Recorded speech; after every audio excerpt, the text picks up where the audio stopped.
Welcome to Saoji पाठशाला। आज हम लोग क्या करेंगे, अरिथमेटिक के कुछ क्वेश्चन सॉल्व करेंगे। ठीक है।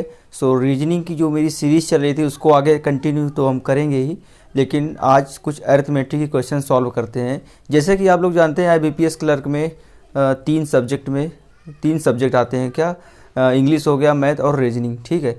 रीजनिंग तो चल ही रही है, और मैथ में क्या होता है, DI आती है, और नंबर सीरीज आता है, और सिंप्लीफिकेशन हो गया, क्वाड्रेटिक इक्वेशन हो गया, और देन अरिथमेटिक हो गया।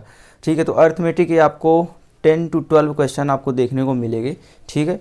और उसके अलावा वो बाकी सारी चीज़ें होती हैं। बाकी सारी चीज़ें आप लोग आई होप उसका प्रैक्टिस कर रहे होंगे। ठीक है। और उसकी प्रैक्टिस बहुत अच्छे से करिएगा, और देन आप इसके भी अरिथमेटिक कुछ बेसिक भी जानते रहिएगा। ठीक है। अरिथमेटिक के क्वेश्चन में किस तरह से अप्रोच हम लोगों को लगाना है वो आज देखेंगे। ठीक है। Without wasting any time, let's start.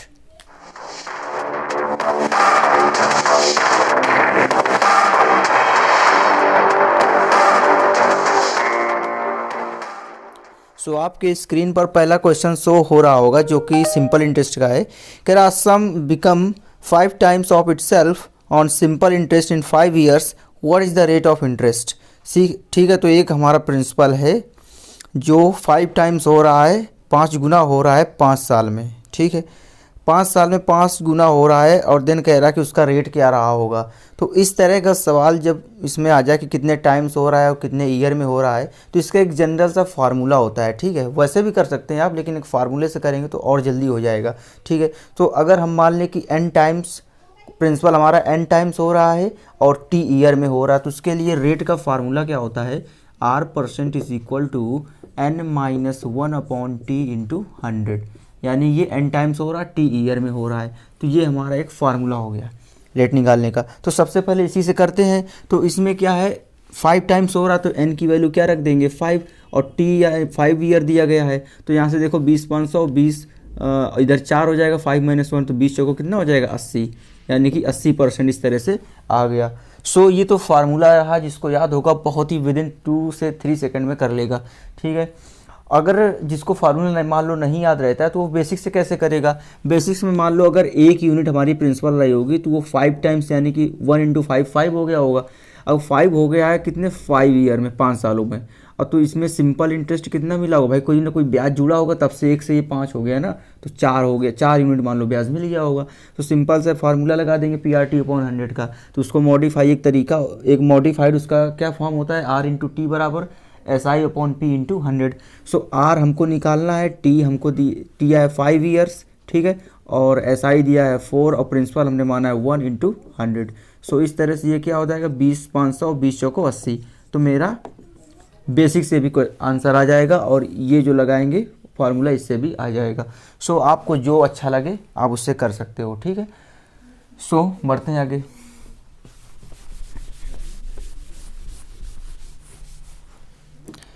मेरा अगला क्वेश्चन है, कह रहा a passenger train that runs at A speed of 78 km/h leaves the station 8 hours after the goods train left and overtake it is 5 hours। What is the speed of the goods train? यानी दो train है, एक passenger train है और एक goods train है। ठीक है। गुड्स ट्रेन हमारी निकल चुकी है, उसके निकलने के 8 घंटे बाद पैसेंजर ट्रेन भी हमारी उसी के पीछे निकलती है, 8 घंटे बाद। ठीक है।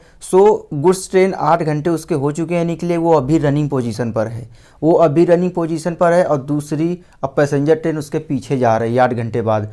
8 घंटे बाद जा रही ना, तो वो भी रनिंग पोजीशन पर, और वो पीछे से ओवरटेक करने के लिए जा रही है, वो भी रनिंग पोजीशन पर। जब दोनों चीज़ें रनिंग पोजीशन पर एक ही डायरेक्शन पे जा रही होती है, तो वहाँ पर रिलेटिव स्पीड का कॉन्सेप्ट लगता है। ठीक है।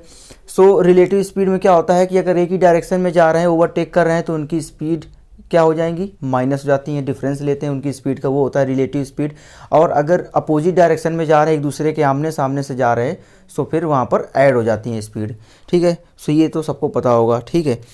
सो कह रहा 8 घंटे बाद पैसेंजर ट्रेन चलना शुरू करती है, यानी यहाँ से अगर हमारी गुड्स ट्रेन निकली है तो उसके जब 8 घंटे में इतना चल चुकी होगी, यहाँ पर होगी कहीं पर, यहाँ से भी अभी रनिंग पोजीशन पर ही है, जब ये 8 घंटे चल चुकी है उसके बाद यहाँ से पैसेंजर ट्रेन निकलना शुरू करती है। और ये है गुड्स ट्रेन, ये अब यहाँ तक पहुँच गई लेकिन अभी रनिंग पोजीशन पर है और ये भी रनिंग पोजीशन पर अब आ रही 8 घंटे बाद। जब दोनों रनिंग पोजीशन पर है तो अब क्या रिलेटिव वेलोसिटी लगेगी यहाँ पर।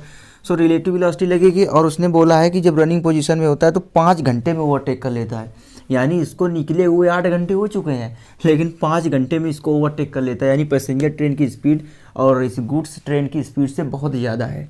ठीक है, तभी इसको 5 घंटे में इसको ओवरटेक कर रही ना, जबकि 8 घंटे ये पहले चल चुकी है ना। सो यहाँ पर क्या होगा कि इसकी स्पीड हमने x किलोमीटर पर आवर मान लिया, इसी की स्पीड पूछा भी है और इसकी स्पीड कितनी है 78 किलोमीटर पर आवर। ओके, यानी कि हमको x निकालना है। सो अगर x यहाँ पर आ चुका है, गुड्स ट्रेन की speed x kilometre per our मानी है, अगर 8 घंटे चल चुकी है गुड्स ट्रेन, सो कितना चल चुकी होगी तो दूरी बराबर 4 गुणे समय, यानी 4 8 x और ये समय यानी 8x, ये टोटल दूरी गुड्स ट्रेन द्वारा चली गई है। अब ये बताओ इसको ओवरटेक कब करेगा, ये तो डिफरेंस चलता ही जाएगा ना, ये भी बढ़ेगी। अगर दोनों की स्पीड सेम हो तो जितना दूरी का डिफरेंस है दोनों के बीच में ये तो बढ़ता ही जाएगा ना आगे तक, ये तो कभी ओवरटेक कर ही नहीं पाएंगे, यानी किसी ना किसी एक की स्पीड तो ज़्यादा होगी तभी तो ओवरटेक कर पाएगा। इसकी स्पीड जब ज़्यादा होगी तभी इसे ओवरटेक कर पाएगा, तो ओवरटेक करने से पहले उसके बीच का डिफरेंस तो मिटाना पड़ेगा ना, उतनी दूरी तो चलनी पड़ेगी, यानी पी को भी इतनी दूरी तो चलनी ही पड़ेगी। लेकिन पी अब किस स्पीड से चलेगा इतनी दूरी, वो रिलेटिव स्पीड से चलेगा क्योंकि वो भी रनिंग पोजीशन पे है ना, इस वजह से। सो अब पी की हम क्या कौन सी स्पीड लेंगे इतनी दूरी चलने में, पैसेंजर ट्रेन की रिलेटिव स्पीड लेंगे। तो रिलेटिव स्पीड क्या होगी, ये बड़े से छोटा घटा दो तो 78 माइनस एक्स, 78 माइनस एक्स, ये दूरी चलना है, दूरी बराबर 4 गुणे समय, 4 तो रिलेटिव वाली हो गई और समय 5 घंटे में ओवरटेक कर रहा है ना, इतनी दूरी कितने में 5 घंटे में तय कर रहा है। सो ये 5 इंटू हो जाएगा तो ये दूरी बराबर 4 गुणे समय। अब इसी को सॉल्व करके क्या हम एक्स नहीं निकाल सकते हैं, बिल्कुल निकाल सकते हैं। ये 8x है, 5x मल्टीप्लाई इधर आएगा कितना हो जाएगा 13x है ना, और ये 78 में 5 का मल्टीप्लाई करेंगे तो 7 पन्ना 35 350 और 5 अट्ठे 40 390। ठीक, ये 390 हो गया, x की वैल्यू कितनी आ गई 30, यानी कि उस गुड्स ट्रेन की स्पीड क्या रही होगी 30 किलोमीटर पर आवर। ओके, सो मेरा कौन सा बी ऑप्शन मेरा करेक्ट आंसर। सो इस तरह से अगर अंडरस्टैंडिंग गजब की है अगर आपकी टाइम एंड स्पीड में, सो डायरेक्ट आप ये वाली लाइन लिखेंगे और डायरेक्ट क्वेश्चन विद इन 5 से 10 सेकेंड में आ जाएगा, है ना। सो बढ़ते हैं नेक्स्ट क्वेश्चन की तरफ।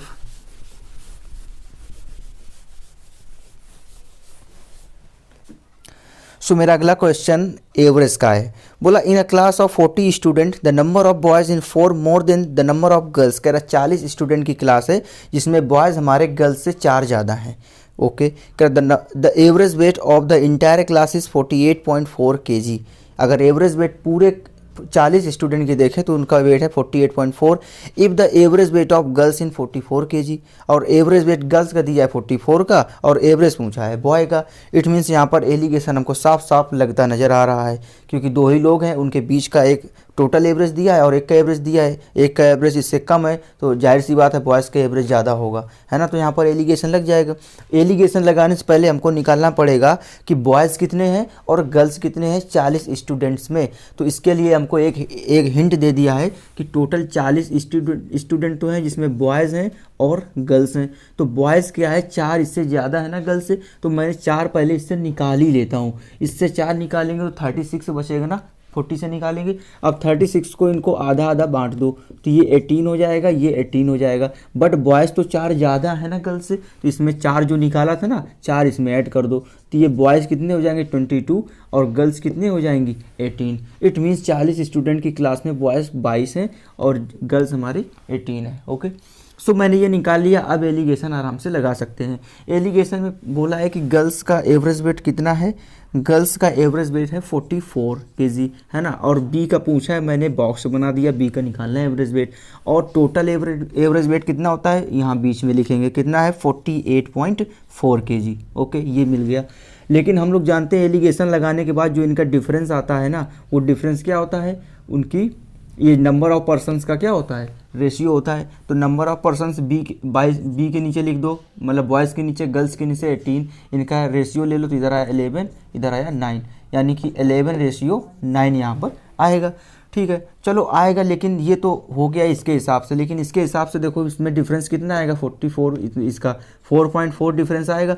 ये 4.4 क्या इस रेशियो के बराबर नहीं होगा, इस रेशियो, लेकिन रेशियो तुम्हारा 11 है, ये तो 4.4 है, यानी मल्टीप्लाई कितने का हो रहा है, 0.4 का हो रहा है। अगर यहाँ 0.4 का मल्टीप्लाई हो रहा है तो क्या यहाँ नहीं 0.4 का मल्टीप्लाई होगा, 0.4 का, तो 9 चौके कितना हो गया 36, यानी 3.6 यहाँ पर हो गया।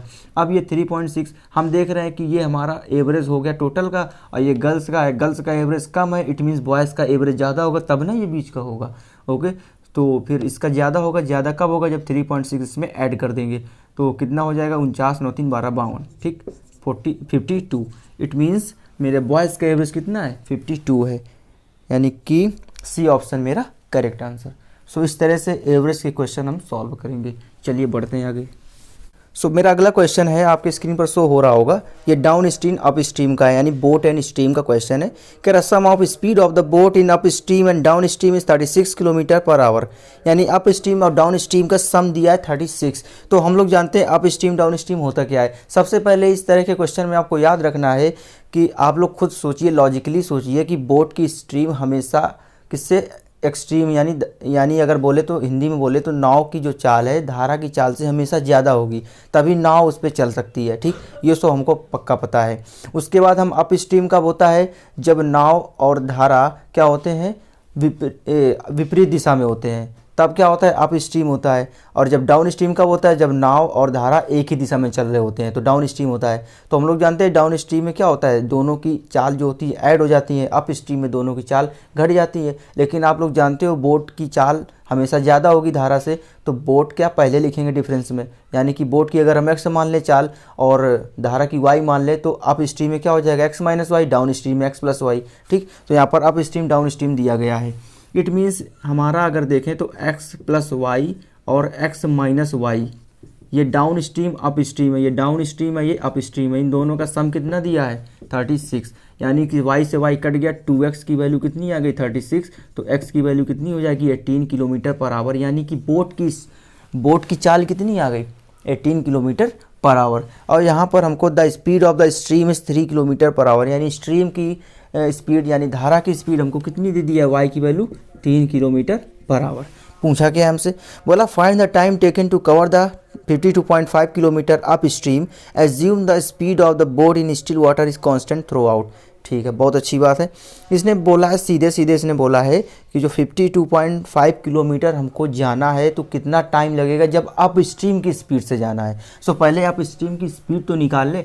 अप स्ट्रीम की स्पीड क्या है, एक्स माइनस वाई है, एक्स पता है वाई पता है, तो अप स्ट्रीम की स्पीड कितनी आ जाएगी 18 माइनस 3 यानी कि 15 किलोमीटर पर आवर। ये अप स्ट्रीम की स्पीड आ गई है और हमको दूरी कितना जाना है 52.5 किलोमीटर, और समय पूछा है तो समय बराबर दूरी बटे चाल, यानी दूरी बटे चाल कौन सी अप स्ट्रीम वाली। तो इसको अगर हम सॉल्व करते हैं तो कितना आता है 15 ने 45 और 7 15 अपना 75, यानी 3.5 आवर, यानी 3.5 घंटे में इतनी दूरी चलेगी। सो मेरा कौन सा C option correct answer. Okay, so बढ़ते हैं आगे।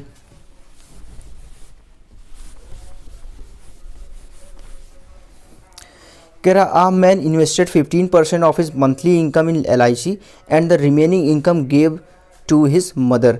हर mother spend 10% of it in household expenditure and this she saved 30,600, then find the monthly salary of the man. कह रहा है एक आदमी है, उसकी कुछ मंथली सैलरी है, उसमें से 15% LIC में वो इन्वेस्ट कर देता है, उसके बाद जो बची सैलरी अपनी माता को दे देता है। फिर माता क्या करती है, हाउस होल्ड में 10% खर्चा करने के बाद जितनी सेविंग करती है उसकी सेविंग दी है 30,600। ओके, तो ये हमको मेन वैल्यू दी गई है, तब उसकी मंथली सैलरी पूछा है। तो इस तरह के सवालों को आप जानते हो कैसे करते हैं, देखो 15% तो हमको निकालना पड़ेगा, यानी बटे में 100 आएगा, ठीक, और 10% भी हमको निकालना पड़ेगा। सो क्यों ना हम क्या करें, इनका फ्रैक्शन लेके उनके जो डिनोमिनेटर में आए उसका LCM क्यों ना ले ले, क्योंकि हमको डिवाइड तो करना पड़ेगा।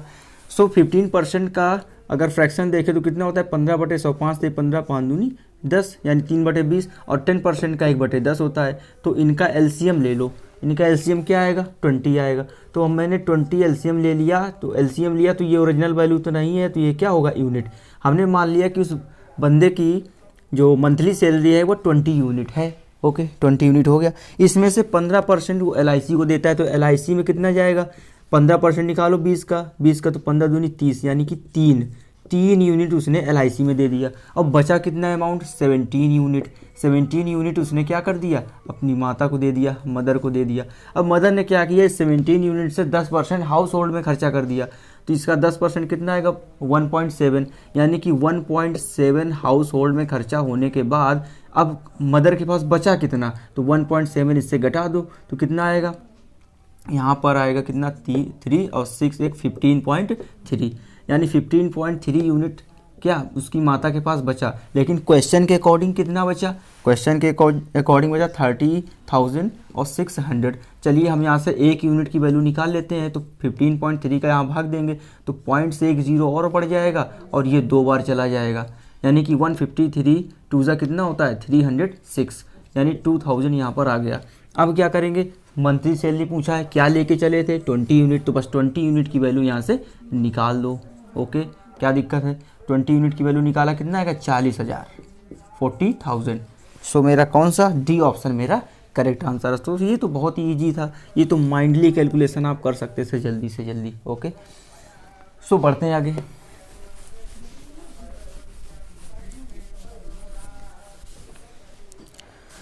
सो मेरा अगला क्वेश्चन आपको दिख रहा होगा, ये भी परसेंटेज और रेशियो का मिक्सचर है।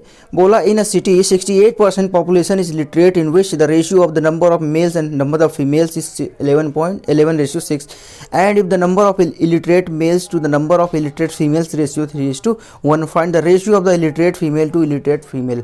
बहुत ही क्वेश्चन ईजी है, बहुत ही ईजी है।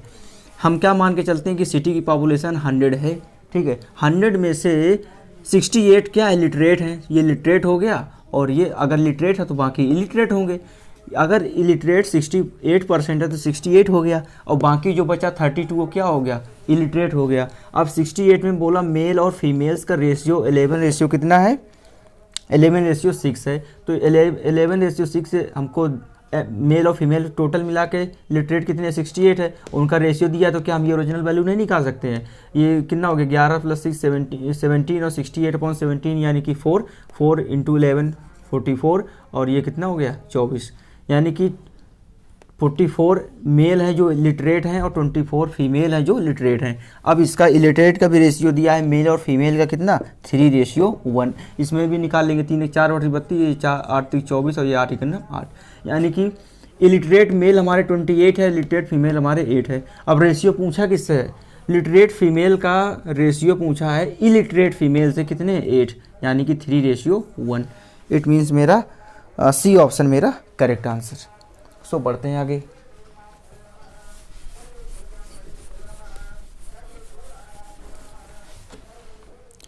अगला क्वेश्चन है, A is 1.5 times more efficient then B and C is 2 times efficient then A। जब इतना क्वेश्चन हमने पढ़ लिया, सो हमको यहाँ पर क्या करना चाहिए, एफिशिएंट कर, यानी इफिशिएंसी का रेशियो ABCD का हमको तो निकालना ही पड़ेगा, ABC का निकालना ही पड़ेगा।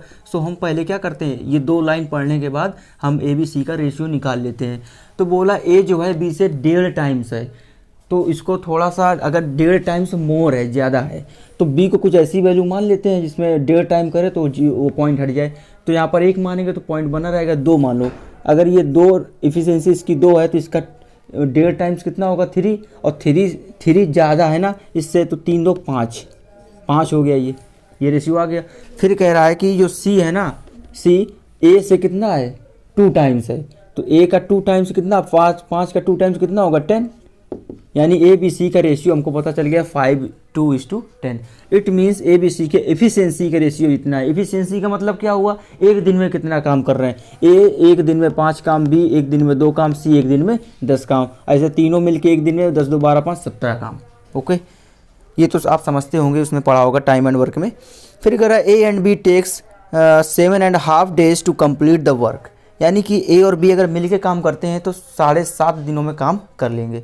ओके, तो 7.5 का मतलब 7 दूनी 14, 15/2, यानी 15/2 दिन में A और B मिलके काम करें तो पूरा काम हो जाएगा। यानी टोटल वर्क हमारा फिर है कितना, वो हमने डेज लिख लिया और इनके एफिशिएंसी का मल्टीप्लाई कर देंगे, 5 2 7, ये आ गया हमारा टोटल वर्क। कोई दिक्कत, टोटल वर्क हमने पता कर लिया।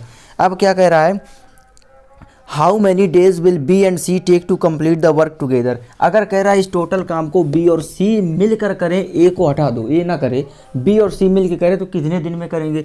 तो हम देख रहे हैं बी और सी मिलकर अगर काम करेंगे तो एक दिन में 10 2 12 काम कर लेंगे। टोटल काम इतना है और फिर 12 काम एक दिन में कर लेते हैं, तो इस टोटल काम को कितने दिन में करेंगे। अब हम डिवाइड कर देंगे, 12 का कर दिया, तो यहाँ से कितना आएगा, यहाँ से देखो कितना आएगा, ये कट जाएगा कितना, 3 चौको 12 और 3 5 15, यानी कि 35 अपॉन कितना 8, ये कितना आएगा 8 8 चौको 32, 8 4 सही 3 बटे 8 डेज, यानी कि इतने डेज में बी और सी अगर मिल के करे तो हो जाएगा काम। सो कौन सा ऑप्शन, कोई ऑप्शन नहीं, यानी ई ऑप्शन मेरा correct answer, none of these. So बढ़ते हैं आगे।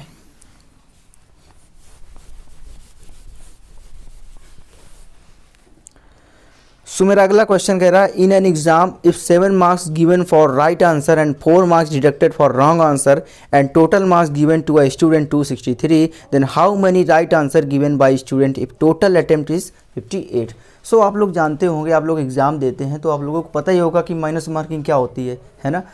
सो जितने मेरे क्वेश्चन सही है उसके तो नंबर मिलेंगे, उसके बाद जितने मेरे क्वेश्चन गलत है तो जो नंबर हमको मिले हैं उससे भी वो नंबर घट जाते हैं, है ना। ये होता है ना माइनस मार्किंग में, तो वही इसमें करते हैं, कोई दिक्कत ही नहीं।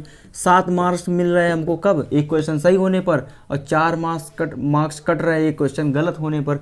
तो टोटल अटेम्प्ट कितने कर रहा, 58 कर रहा है। तो 58 में पूछा है कि कितने सही अटेम्प्ट कर रहा है वो, अगर उसको टोटल मार्क्स कितने 263 मिल रहे हैं, टोटल मार्क्स 263 उस बंदे को मिल रहे हैं, सब कुछ कटने के बाद, माइनस मार्किंग होने के बाद, ठीक है।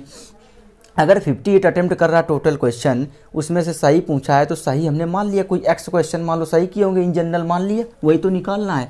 तो अगर एक्स मैंने मान लिया, अगर एक क्वेश्चन सही होने पर 7 मार्क्स मिलते हैं तो एक्स क्वेश्चन सही होने पर 7x मार्क्स मिलेंगे, इसको टोटल सही मार्क्स मिल गए। उसके बाद जब टोटल तो क्वेश्चन किए थे 58, जिसमें से x उसने सही किए तो बाकी गलत कितने किए, जो बचे 58 माइनस x क्वेश्चन उसने गलत किए।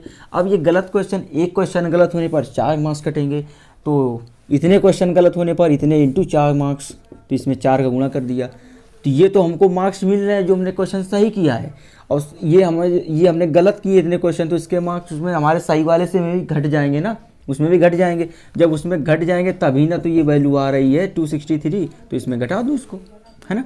तो 7x इंटू 4x, और ये 4x माइनस का हो जाएगा कितना, अच्छा ये माइनस माइनस प्लस हो जाएगा, यानी 4x प्लस 7x 11x हो जाएगा। और इधर माइनस का 4 इंटू 58 करेंगे, 4 पंचे 20 और 4 32, यानी 232, माइनस का 232 उधर जाके प्लस का 232 हो जाएगा, 263 प्लस 232। अब यहाँ से स्क्वायर करो, 3 2 5 6 3 9 2 2 4, 11 is 2x। अब x का 11 का यहाँ पर भाग दिया जाए तो 11 चौको 44, 11 पच्चीस 55, यानी x की वैल्यू 45 आ गई। इट मीन्स 58 क्वेश्चन में से उसके 45 क्वेश्चन सही है, बाकी 13 क्वेश्चन उसके रॉन्ग है। ओके, सो बढ़ते हैं नेक्स्ट क्वेश्चन पर, इस पर बी ऑप्शन सही हो जाएगा। ओके, सो बढ़ते हैं आगे।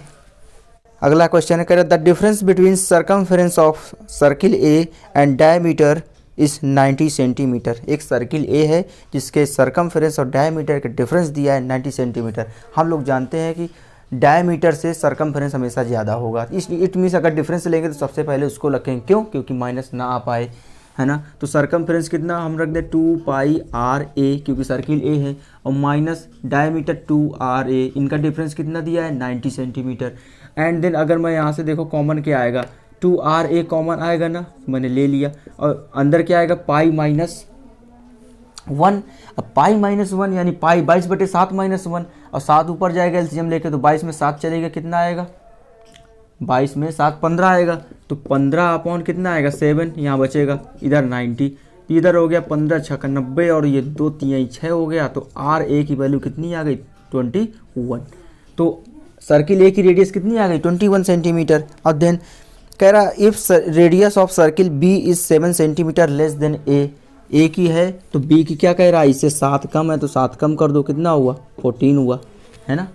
अगर 14 हुआ देन कह रहा है find the area of circle B. इस सर्किल बी की एरिया निकालो। अब एरिया तो आराम से निकाल लेंगे πr स्क्वायर से, तो πr स्क्वायर से निकाल लेंगे। हम जानते हैं कि अगर रेडियस 7 होती है तो एरिया कितनी होती है 154 सर्किल की, रेडियस इसमें कितनी 14 यानी 2 टाइम्स है, तो 2 टाइम्स है तो 2 का स्क्वायर 4 टाइम्स, ये 4 टाइम्स हो जाएगा एरिया। तो इसमें गुणा करेंगे 15 चौको 60 और 4 चौको 16, 60 और कितना 16, 616।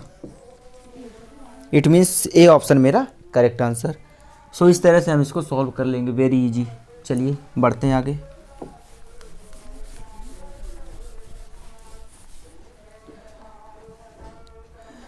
मेरा लास्ट क्वेश्चन है, क्योंकि 10 क्वेश्चन ही 2018 के IBPS क्लर्क पेपर में पूछे गए थे। ओके, सो ये मेरा लास्ट क्वेश्चन है। The ratio of the principal and the final amount is 5:8, यानी सिंपल इंटरेस्ट से 2 क्वेश्चन आ गए, लेकिन कंपाउंड इंटरेस्ट से इसमें क्वेश्चन नहीं मिला है। तो आप लोग एक्सपेक्ट कर सकते हो कि अब जो पेपर होगा उसमें कंपाउंड इंटरेस्ट आ सकता है। ओके, सो आप लोग देखिएगा। तो इसमें सिंपल इंटरेस्ट कितना, सिंपल इंटरेस्ट पर काउंट हो रहा है। प्रिंसिपल मेरा 5 था, वो धीरे से 8 हो गया, यानी प्रिंसिपल ये अमाउंट ये है। क्यों बढ़ गया, क्योंकि इसमें 3 का हमको सिंपल इंटरेस्ट मिल रहा होगा, तब ना ये बढ़ गया ना अमाउंट 8 हो गया 5 से। और देन कह रहा है कि ये 5 साल में ऐसा हुआ है, ये सारी चीज़ें 5 साल में हुई हैं। फिर कह रहा है रेट बता दो, वही से पहले वाला तरीका हो गया। तो R इंटू रेट निकालना है, 5 साल दिया गया है और SI 3 दिया गया है, P कितना 5 है, इंटू 100 कर दो। तो ये कितना हो जाएगा 20, ये 5 जो को 20, 4 3 12, यानी R की वैल्यू कितनी आ गई 12%। ओके, सो इस तरह से मेरा बी ऑप्शन यहाँ पर करेक्ट हो जाएगा। सो आई होप आपको आज मैथ सेक्शन में किस तरह से हम अर्थमेटिक के क्वेश्चंस को अटेम्प्ट करेंगे, क्या अप्रोच रखेंगे, ये आपको यहाँ पर आज पता चला होगा। ठीक है, सो इसी तरह से आप इसी अप्रोच के साथ प्रैक्टिस करते रहिए, या इससे बेटर भी अप्रोच आप लोग लगाते होंगे तो आप लोग उसी से प्रैक्टिस करिए। ये उनके लिए है जो इस तरह के अप्रोच नहीं जानते थे। ओके, सो मिलते हैं नेक्स्ट वीडियो में, तब तक के लिए धन्यवाद।